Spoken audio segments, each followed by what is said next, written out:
Here's the first question. It says, what are your thoughts on 1 Corinthians 11, 2 through 16 on head coverings? It has been something that has been stirring in my heart. I've heard various views on it, particularly verse 10 about the angels and the physical act of wearing something on your head.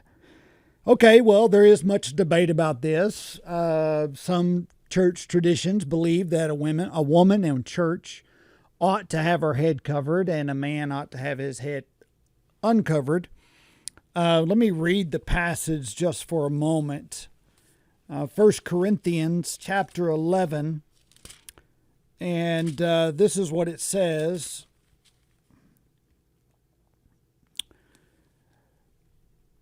Now I commend you because you remember me in everything and maintain traditions even as I delivered them to you. But I want you to understand that the head of every man is Christ, and that the head of a wife is her husband, and the head of Christ is God. Every man who prays or prophesies with his head covered dishonors his own head, but every wife who prays or prophesies with her head uncovered dishonors her head, since it is the same as if her head were shaven. For if a wife will not cover her head, then she shall cut her hair short. But since it is disgraceful for a wife to cut her hair or to shave her head, let her cover her head. Okay, so let's talk about that. Obviously, there's some debate about this. Some people believe it's a literal hair covering, but I would say that more modern scholars, and my mouth is dry, I've got to get some water.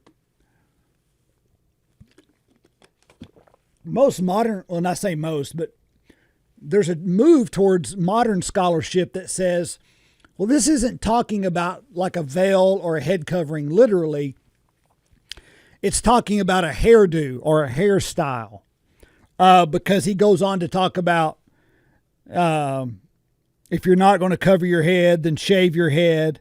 So some people think that a woman in worship should cover her head with some type of veil.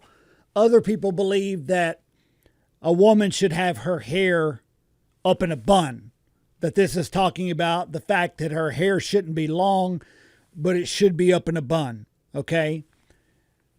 Now, why is that? Why did Paul, either way, want a woman to have her hair covered, or why did he want the hair up in a bun? Why, depending on how you translate it. Well, I've pulled two resources here that I want to read from. This is the Baker Exegetical Commentary. This is an academic commentary that is very trustworthy, and the author is David E. Garland, and this is what he says about the issue.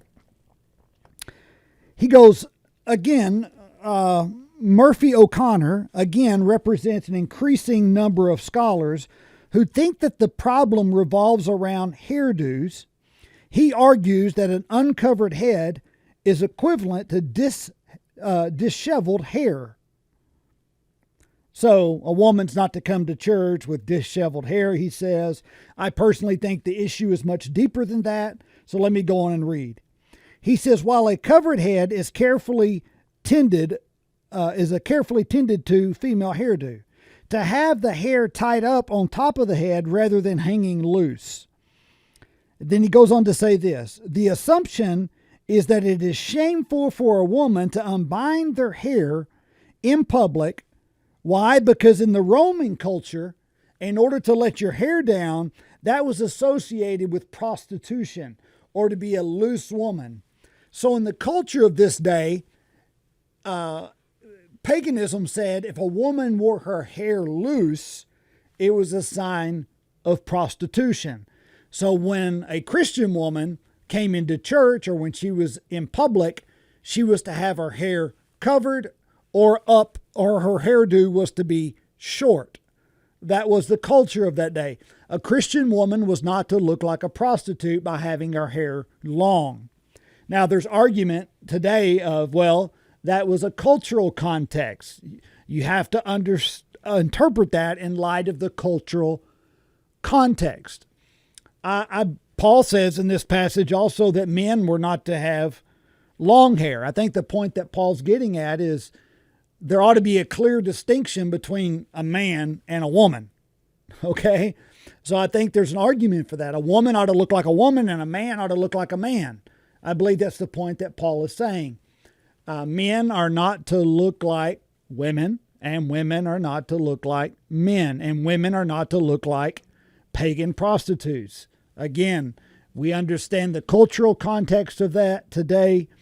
Now when women have long hair, no one thinks that they're a Roman prostitute or a pagan prostitute. I'm going to read to you from another source that seems to agree with that. This is the Pillar New Testament commentary, which is also a critical commentary. It's an academic commentary. And this one says the same thing. That the issue here has to do more or less with the issue of looking like a prostitute. Now, let me read it to you. Here it is. We have argued that in this letter, Paul is concerned above all with the infiltration of Roman and Corinthian values and lifestyles into the church. A special interest is the influence of sexual immorality or idolatry, for which pagan Gentiles were infamous in Jewish thinking. A move toward the abandonment of the female head covering would have struck many at that time as a move towards licentiousness or more sexual provocative way of appearing in public. Precisely the kind of social influence Paul is anxious to avoid. So again, both of these scholar commentaries say that the issue has to deal with being sexually provocative, okay? Because a Corinthian pagan and a Roman pagan woman would have had their hair down in public. It would have been a sign of her sexual provocativeness. So a Christian woman was to look different, okay? That was the cultural context. Therefore, should a woman have her hair up in a bun today? Does the scripture mandate that? Or does the scripture mandate that a woman should have a veil covering the top of her head? Well, there would be some faithful brothers and sisters who say yes, and I respect them for that.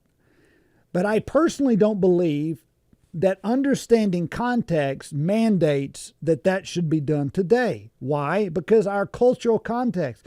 No one looks at a woman today in our society with their hair down and say, well, there's a prostitute, like they did with Corinthian and Roman context in that day. Okay? And I believe that there's also an argument that Paul says men shouldn't have long hair. Why? Because a man should look like a man and a woman should look like a woman. And so that's a whole other question, isn't it? For another day.